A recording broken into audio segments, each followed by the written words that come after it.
আমের সিজনে আমের রেসিপি না বানালে হয়, তাই আমি বানিয়ে নিচ্ছি আমের পায়েস। দেখো কিভাবে বানিয়ে নিচ্ছি।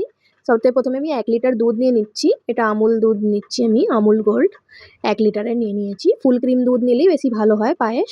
এবার দুধটা একটু ফুটে গেলে এর মধ্যে একটা তেজপাতা, ধুয়ে রাখা চাল দিয়ে দিচ্ছি। দিয়ে এবার পায়েসটাকে হতে দিচ্ছি। এটা পায়েসটা ততক্ষণ ফুটুক, আমি এদিকে রেডি করে নিই ম্যাঙ্গো পাল্প। দেখো একটা আমের আমি পুরো পাল্পটা রেডি করে নিলাম।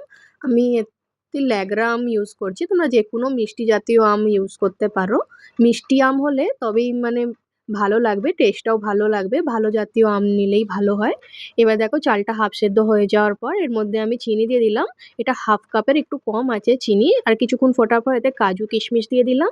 এবার পায়েসটা দেখো মোটামুটি রেডি হয়েই গেছে। এবার আমি গ্যাসের ফ্লেমটাকে বন্ধ করে তারপরে ম্যাঙ্গো পাল্পটা দিয়ে দিচ্ছি।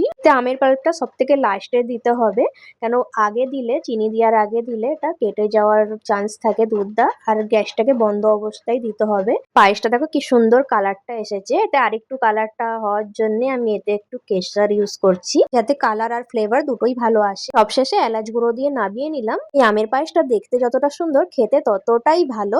তোমরাও বাড়িতে ট্রাই করে দেখবে, খুবই ভালো একটা রেসিপি। কেমন হয়েছে একটু কমেন্টে জানিও। Thank you.